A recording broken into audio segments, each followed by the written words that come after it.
दोस्तों big billion day start हो चुके हैं और हम यहाँ पर कर रहे हैं एक अल्टीमेट कंपैरिजन चार ऐसे स्मार्टफोन्स का जो कि अपने अपने प्राइस पे अपनी अपनी यूएसपी लेकर आते हैं। एक तरफ है मोटो H60 fusion, Vivo T4, Realme P4 Pro और OnePlus Nord CE5। ये सब कुछ टैग कर दूंगा, इसलिए आप क्लिक करके परचेजिंग कर सकते हैं। सबसे पहले हम बात करते हैं परफॉर्मेंस के बारे में। तो यहाँ पर नंबर्स तो सब में आपको अलग देखने को मिलेंगे, लेकिन हम प्रैक्टिकल यूज़ की बात करते हैं। हमने यहाँ पर जब इनको टेस्ट किया, किसी में हमें कोई दिक्कत नहीं हुई। डे टू डे यूज़ के काम हो या मल्टीटास्किंग हो, सभी ये अच्छे से हैंडल कर लेते हैं। बस ये है कि अगर आपको हैवी गेमिंग के लिए फ़ोन चाहिए ना, तो वन प्लस यहाँ पर एज लेकर जा रहा है बिकॉज ऑफ Dimensity 8350 Apex। तो ये बहुत अच्छी गेमिंग आपको करवा के देता है। 120 FPS तक आप यहाँ पर गेमिंग कर सकते हैं विदाउट एनी टेंशन। और जो Realme P4 Pro है, ये भी न्यू स्मार्टफोन है Realme का, इसमें भी गेमिंग को हाईलाइट किया जाता है। यहाँ पर जो चिपसेट दे रखा है ना, स्नैपड्रैगन 7 Gen 4 चिपसेट, वो काफ़ी स्ट्रॉन्ग है, इसमें कोई भी डाउट नहीं है। लेकिन मुझे ऐसा फील हुआ जब हमने इसको टेस्ट किया ना, कि कहीं ना कहीं इस चिपसेट की पूरी पावर को यूज़ में नहीं ले रखा। तो यहाँ पर बेसिकली स्टेबिलिटी को इंप्रूव करने की ज़रूरत है, क्योंकि जब आप यहाँ पर कुछ हैवी काम कर रहे हैं, फॉर एग्जांपल 1 घंटा हो गया, 1.5 घंटा हो गया, आप हैवी गेमिंग भी कर रहे हैं, तब आपको फील होगा थोड़ा सा अनस्टेबल ये हो रहा है, थोड़ा वॉर्म भी ये जल्दी हो जाता है। ये चीज़ भी देखने को मिली है। और जो मोटो H60 फ्यूजन का है ना, Dimensity 7400, ये हम सब जानते हैं काफ़ी टाइम से प्रोसेसर चल रहा है और यहाँ पर इसमें हमें लॉन्ग टर्म यूज़ में भी कोई दिक्कत नहीं आई है। सारे काम आराम से इस फ़ोन में हो जाते हैं। स्टेबिलिटी अच्छी यहाँ पर मिल रही है, उसका एक बड़ा रीज़न है जो मैं आपको आगे बताता हूँ। और जहाँ तक Vivo T4 की बात है, इसके अंदर मिल रहा है स्नैपड्रैगन 7S Gen 3। अब ये भी बहुत ही स्ट्रॉन्ग चिपसेट है इस प्राइस में अगर हम देखते हैं तो। लेकिन दिक्कत यहाँ पर ये आ जाती है, जो इसमें फ्रंटेज चॉइस आपको मिल रहा है ना, वो एक्सपीरियंस को ख़राब कर रहा है। इस फ़ोन के साथ में अच्छी परफॉर्मेंस के साथ साथ फालतू की ads, recommendation, hot app, hot games, ये सब चीज़ें भी आपको साथ में फ्री में दी जाएंगी। और जहाँ तक हमारे Realme UI और OnePlus की बात है ना, इन दोनों का UI लगभग आपको जब आप यूज़ करेंगे ना फ़ोन्स को, एक जैसा ही फील होगा। कलरओएस का तड़का आपको ऐसे लगेगा दोनों में लगा हुआ है। वन प्लस में तो खासकर आपको पूरा ये फील आएगा ही, आप कलरओएस यूज़ कर रहे हैं।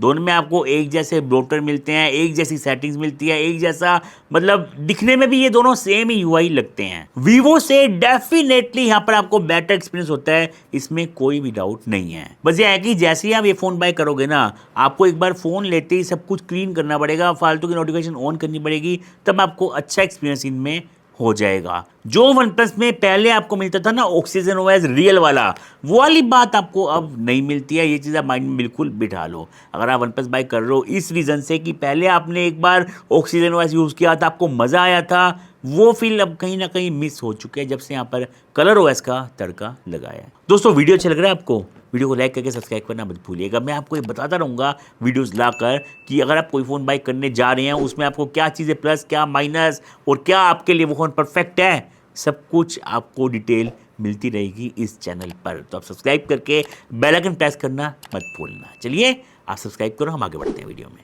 मोटो H60 फ्यूजन के पास ये बड़ा एडवांटेज है, इसमें जो यूआई आपको मिल रहा है ना, वो काफ़ी क्लीन है और आपको कोई भी फालतू की ब्लोटवेयर, एड्स, रिकमेंडेशन का पंगा यहाँ पर नहीं मिल रहा है। थिंकशील्ड सिक्योरिटी भी इसमें इंटीग्रेट करके दी गई है, और भी जो फीचर्स रहते हैं ना यूआई में, वहाँ पर भी कोई कॉम्प्रोमाइज़ आपको देखने को नहीं मिलेगा। और ये चीज़ आप जब इन सबको फ़ोन को यूज़ करोगे ना, आपको फील हो जाएगा कि मोटो का जो यूआई है वो थोड़ा अलग लेवल का परफॉर्म करता है बाकी सबके कंपैरिजन में।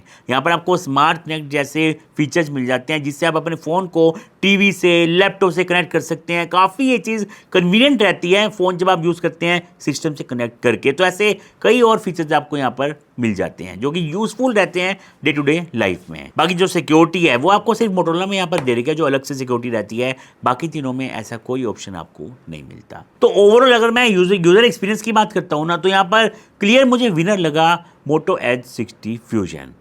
आपका इसके बारे में क्या ओपिनियन है, कमेंट्स पे आप मुझे बता सकते हैं। देखो यार, चक्कर क्या रहता है ना, जब हम कोई फ़ोन बाय करते हैं ना अंडर 20,000 की रेंज का, सबसे बड़ी कंफ्यूजन रहती है कैमरा किसका कैसा होगा। बिकॉज कैमरा एक ऐसी चीज़ है जो हम ऑन पेपर देखकर जज नहीं कर सकते किसका कैसा होने वाला है। तो हमने इन सारे फ़ोन को अच्छे से टेस्ट कर लिया और हम आए हैं आउटडोर में शूटिंग करने के लिए, जिससे मैं आपको बता पाऊँ अलग अलग सिनेरियो में इसका कैमरा कैसा परफॉर्म करेगा। देखो इन सब में आपको अलग अलग सेंसर के साथ रियर में प्राइमरी कैमरा मिल जाएगा 50 मेगापिक्सल का। ओआईएस का सपोर्ट भी आपको इन सब में दे रखा है। जब हम यहाँ पर आउटडोर में पिक्चर्स कैप्चर करते हैं जहाँ पर सिनेरियो बिल्कुल बढ़िया है, वहां पर आप एक चीज नोटिस करेंगे, जो वन प्लस है उसकी इमेज बहुत सॉफ्ट हो जाती है, जबकि यहाँ पर ब्यूटिफिकेशन वगैरह सब कुछ ऑफ रहता है, फिर भी आपको लगेगा कि आपने पूरी तरह से मेकअप कर रखा है। और जो बाकी दोनों फोन्स हैं उसमें से Vivo T4 उतना अच्छा परफॉर्म नहीं करता, चाहे वो इंडोर में हो आउटडोर में हो, हर जगह भी मैंने देखा है मजा नहीं आता। कभी ओवर शार्पनिंग, डिटेलिंग की दिक्कत, कुछ ना कुछ चीजें यहाँ पर देखने को मिल जाती हैं। Realme और Moto H60 Fusion दोनों ही आउटडोर में अच्छी लाइटिंग में अच्छा परफॉर्म कर रहे हैं। और जब हमने यहाँ पर इंडोर में पिक्चर्स कैप्चर करी ना, वहां पर हमें थोड़ा डिफरेंस देखने को मिला।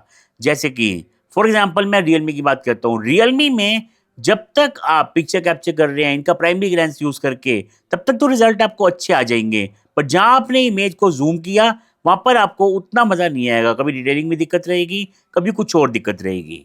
एग्जाम्पल के लिए ये पोर्ट्रेट शॉट आप चेक करो, देखो यहाँ पर क्या है, मोटोरोला ने पिक्चर को बहुत ही वेल मेंटेन रखा हुआ है। स्किन टोन से लेकर कलर्स, डेप्थ, बैकग्राउंड में सब कुछ ऑन पॉइंट है। लेकिन वहीं पर अगर मैं आपको वन प्लस की इमेज दिखाऊं तो इसमें इन्होंने थोड़ा सा वाइट वाइट सा कर दिया है फेस को, और डिटेल भी यहाँ पर काफी ज्यादा मिसिंग है। और रियलमी ने तो यार अलग ही यहाँ पर काम किया है। जैसे मैंने बताया ना, यहाँ पर जैसे इसको जूम करके पिक्चर कैप्चर करी है, एक तो डिटेल्स बहुत खत्म कर दी है इसने फेस से, आर्टिफिशियल सा बना दिया है, यहाँ भी कोई वाइट वाइट लाइट फेस पे आ गई है। इसके अलावा अगर आप बैकग्राउंड देखोगे ना, अलग से इसने पोर्ट्रेट शॉट में एक बंदा भी हाईलाइट कर दिया है, मतलब सब कुछ ब्लर करके बीच में एक फेस निकाल दिया है। ये चीजें काफी अलग अलग हो रही हैं रियलमी के डिवाइस में, जो हिट और मिस वाला केस देखने को मिल रहा है। कई बार सही भी आ जाती है इमेज, आगे मैं आपको दिखाता हूँ। अब इस इमेज को अगर आप ध्यान से देखोगे ना, आपको समझ आ जाएगा, चाहे Vivo T4 हो या Realme P4 Pro हो, दोनों ने इमेज को खराब कर दिया यार। रियलमी ने थोड़ी डार्क कर दी है फेस का, मतलब बिल्कुल डिटेलिंग वगैरह भी खत्म कर दी है, और Vivo ने फेस को ज्यादा ही चमका दिया है, ओवर कर दिया है। यहाँ भी डिटेलिंग वगैरह सब इसने खत्म कर रखी है। अब वन प्लस और मोटो H60 फ्यूजन, उनको अगर हम देखते हैं ना, तो यहाँ पर मोटो H60 फ्यूजन यहाँ भी अच्छा परफॉर्म करता दिख रहा है, और ये चीज आप खुद नोट कर पाओगे। अगर मैं आपको इमेज थोड़ा जूम करके दिखाता हूँ ना, तब भी आपको ये चीज नोटिस में आ जाएगी। ये पोर्ट्रेट शॉट कैप्चर किया था लो लाइट में। अब यहाँ पर आप देखेंगे ना, आपको डिफरेंस साफ दिख जाएगा। Vivo T4 ने तो इमेज को खत्म ही कर दिया, डिटेलिंग भी खत्म है, सब खत्म है, इसको तो हम भूल जाते हैं। और जहां तक वन प्लस की बात है या रियलमी की बात है, अब इन दोनों ने ना फेस को चमकाने के चक्कर में ना फोटो में डेप्थ ही खत्म कर दी है। एक में ब्लर अच्छा नहीं आया उतना, और फेस में डिटेल बिल्कुल नहीं है, और एक ने तो बिल्कुल ही मतलब वाइट वाइट सी इमेज कर दी है। मोटोरोला में हम देखते हैं डिटेल्स भी पिक्चर में लो लाइट के हिसाब से ठीक है, और बैकग्राउंड ब्लर भी काफी अच्छा देखने को मिल रहा है।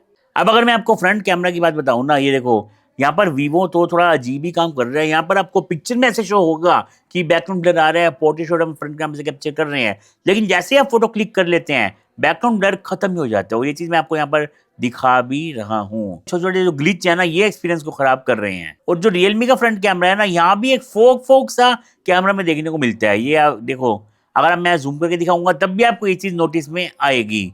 वन प्लस का जो फ्रंट कैमरा है वो, उसमें क्या है ना, डिटेलिंग की काफी कमी है, और स्किन टोन भी ये काफी ज्यादा येलो येलो शेड कर देता है। डिटेल्स तो आपको थोड़ी कम यहाँ पर मिलती ही हैं। ये भी स्मूथनेस ज्यादा बढ़ा देता है, जबकि हमने सब कुछ बंद रखा हुआ है सॉफ्टनेस वगैरह को। तो फ्रंट कैमरा में भी मुझे जहां तक देखने को मिल रहा है ना, पोर्ट्रेट शॉट हो या नॉर्मल शॉट हो, मोटोरोला बहुत स्ट्रॉन्ग परफॉर्म कर रहा है बाकी के कंपैरिजन में। तो मेरे अकॉर्डिंग ना, ओवरऑल कैमरा के लिए अगर आप इन चारों में से मुझसे पूछेंगे एक फोन मैं आपको रिकमेंड करूं, तो फिलहाल अभी के सिनेरियो में Vivo T4 को तो इग्नोर मार दो पूरी तरह से, और बाकी तीनों में से ना मोटो H60 फ्यूजन ज्यादा अच्छी स्टेबिलिटी लेकर आ रहा है, चाहे वो लो लाइट की बात हो, डे लाइट की बात हो, या फिर इंडोर की बात हो। अब इसका डिस्प्ले चेक करने के लिए हमने यहाँ पर अलग अलग टाइप का कंटेंट देखा।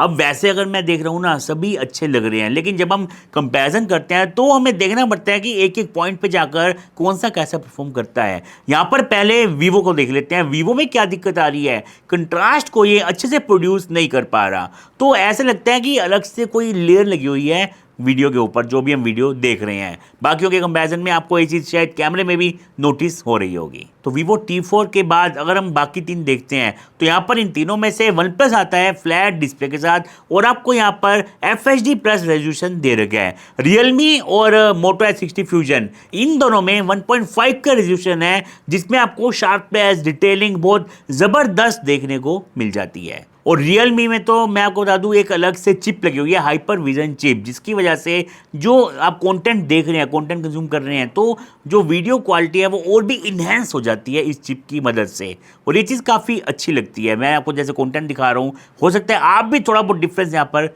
देख पा रहे होंगे। Moto H60 Fusion का जो कलर रिप्रोडक्शन है वो काफ़ी अच्छा है। यहाँ भी आपको एक एक डिटेल आराम से मिल जाती है। जो HDR परफॉर्मेंस है वो भी ये टॉप क्लास की प्रोड्यूस कर देता है। हर टाइप का कंटेंट यहाँ पर बहुत बढ़िया आपको लगने वाला है, Realme में भी और Moto H60 Fusion में भी। तो डिस्प्ले यहाँ पर Realme और Motorola दोनों का ही मुझे काफ़ी स्ट्रॉन्ग लगा। बाकी अगर मैं डिज़ाइन और बिल्ड की बात करता हूँ ना, डिज़ाइन तो देखो सबकी अपनी चॉइस रहती है, किसको क्या पसंद आएगा। सारे ही अच्छा काम कर रहे हैं डिज़ाइन के मामले में, अपनी अपनी सबकी USP है। लेकिन जो बिल्ड क्वालिटी है, ड्यूरेबिलिटी है, वहां पर आपको थोड़ा बहुत डिफरेंस देखने को मिलता है। अब देखो Realme V4 Pro, Vivo T4 और साथ में OnePlus Nord CE 5, इन तीनों में आपको मिलती है IP65 की रेटिंग। 65, 66 दोनों मिल जाते हैं Realme P4 Pro में। लेकिन जो Moto H60 Fusion है, यहाँ पर आपको IP68, 69 की रेटिंग दी गई है। तो हैवी जेट प्रेशर भी ये फोन आराम से झेल सकता है। तो इस मामले में तो यार मोटोरोला ही विनर है। IP रेटिंग इनको इंप्रूव करनी चाहिए थी, Realme को भी और बाकी दोनों डिवाइसेस को भी। बाकी इन एंड फील्ड में हमने इन सारे फ़ोन को टेस्ट किया लॉन्ग टर्म तक। सो एक चीज़ देखने को मिली है, जो जैसे Vivo T4 है फॉर एग्जांपल, ये फ़ोन काफ़ी चौड़ा है, ब्रॉड है। इसको जब आप हाथ में लेते हैं ना, आप ये लगा लो एक साइड से दूसरी साइड तक जाने में दिक्कत आती है। तो काफ़ी मतलब उतना फॉर्म फैक्टर पर यहाँ पर ध्यान नहीं दिया गया। हाँ, बड़ा है, दिखने में बड़ा लगता है, वो एक चीज़ है।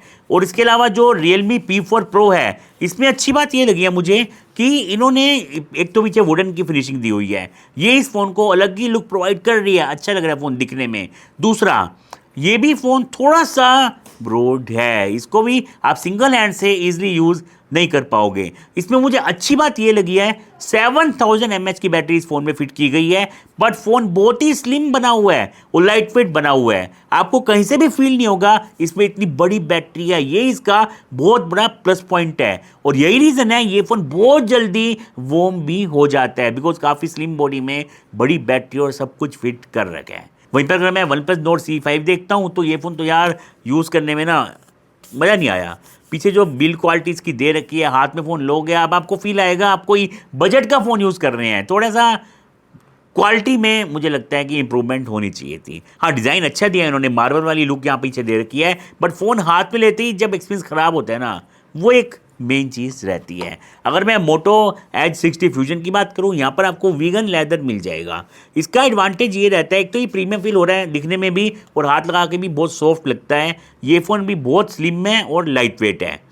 मेन है आप इसको जब हाथ में लेते हो ना, ये उतना चौड़ा नहीं बनाया हुआ, आप हाथ में आराम से फिट आ जाएगा और आप इसको सिंगल हैंड से भी यूज़ करना चाहते हो ना, काफ़ी हद तक यूज़ कर पाओगे इन सब के कंपैरिजन में। बाकी तीनों को जब हम ऐसे यूज़ करने की कोशिश करते हैं ना, इनका स्लिप होने का रिस्क काफ़ी ज़्यादा रहता है। लेकिन यहाँ वेगन लेदर है, एक तो ये स्लिपरी बिल्कुल नहीं लगता और थोड़ा अच्छा चौड़ा कम है, आराम से कंफर्टेबली आप लॉन्ग टर्म तक यूज़ कर सकते हैं।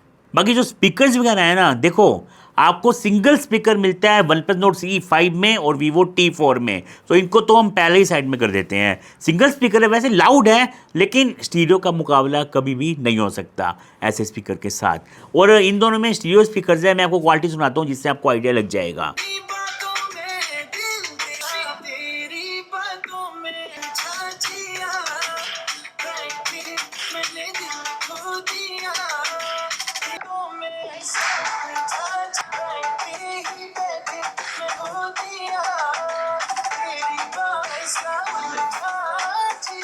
दोनों की स्पीकर क्वालिटी ठीक लगी है मुझे, कोई ऐसी दिक्कत नहीं है, लाउड हैं, क्लियर हैं। हाँ, Dolby Atmos high res audio आपको मिल जाती है Moto H60 Fusion में, तो ये एक एक्स्ट्रा एडवांटेज है जो ये लेकर जा रहा है। और जहाँ तक कनेक्टिविटी की बात है तो यार सभी स्ट्रॉन्ग है यार, सब में हमने कॉलिंग करी है, सब कुछ किया है, कोई दिक्कत नहीं है। ये बस डिफरेंस ये है कि जो 5G का सपोर्ट है ना, वो आपको मिलता तो सब में ही है, लेकिन जो 5G बैंड्स हैं उनमें फ़र्क है। 10 5G बैंड्स आपको मिलते हैं OnePlus Nord CE 5 में और Vivo T4 में, और 9 5G बैंड्स आपको मिल रहे हैं Realme P4 Pro में। Motorola आता है 16 5G बैंड्स के साथ, तो यहाँ पर ज़्यादा बड़ी कवरेज आपको दे रखी है 5G बैंड्स को लेकर, कनेक्टिविटी को लेकर। और हाँ दोस्तों, बैटरी में आपको बड़ा डिफरेंस देखने को मिलेगा। Vivo T4 आता है एक बड़ी बैटरी के साथ, 7300 mAh की बैटरी यहाँ पर आपको मिल जाती है। Realme P4 Pro में है 7000 mAh की बैटरी, और OnePlus आता है 7100 mAh बैटरी के साथ। Motorola यहाँ पर थोड़ा पीछे है, यहाँ पर आपको 5500 mAh की बैटरी दी गई है 68 वोल्ट फास्ट चार्जिंग के साथ। हाँ, बाकी चार्जिंग Realme और OnePlus में 80 वोल्ट आपको मिल जाएगी, Vivo यहाँ पर 90 वोल्ट की चार्जिंग सपोर्ट करता है, ये अच्छी बात है। तो मैंने आपको ओवरऑल सब बता दिया, Vivo T4, Realme P4 Pro, OnePlus Nord CE 5G या फिर Moto H60 Fusion, कौन सा फोन कहाँ स्टैंड करता है और क्या चीजें किसकी बेस्ट हैं, किसमें क्या आपको डिसएडवांटेज देखने को मिल रहा है। अब आप बताओ मुझे कमेंट्स में, इस बिग बिलियन डेज में आप कौन से फोन में इन्वेस्ट करना पसंद करोगे। देखो यार, अगर मैं इन चारों को देखता हूँ ना, मुझे ओवरऑल Moto H60 Fusion एक बहुत ही स्ट्रॉन्ग स्मार्टफोन लगा। फिर चाहे हम देखते हैं इन हैंड फील, इसका फॉर्म फैक्टर, हाथों में फ़ोन कंफर्टेबल लगता है, साथ में इसकी build quality vegan leather premium feel आपको देने वाली है। इसके अलावा कैमरा क्वालिटी भी इसकी काफ़ी अच्छी है, यूज़र इंटरफेस इसकी एक मेन यूएसपी है, क्लीन है, कोई एड्स का ब्लोटवेयर का पंगा आपको यहाँ पर नहीं मिलता। परफॉर्मेंस भी फ़ोन की बहुत सही है, तो डेफिनेटली अंडर 20,000 की रेंज में इस सेल में आप इस फ़ोन को कंसीडर कर सकते हैं बिना किसी टेंशन के। लेकिन हाँ, अगर आपकी मेन प्रायोरिटी बड़ी बैटरी है ना, तो मैं आपको इन सब में से ना Realme P4 Pro रिकमेंड कर सकता हूँ बड़ी बैटरी के साथ। अब मैं टैग कर दूंगा, आप चेकआउट करना बिल्कुल भी मत भूलिएगा। मैं उम्मीद करता हूँ आपको हेल्प मिलेगी, आज की वीडियो से हेल्प मिली है। लाइक करो, शेयर करो, मिलते हैं किसी और वीडियो में। Thanks for watching this video.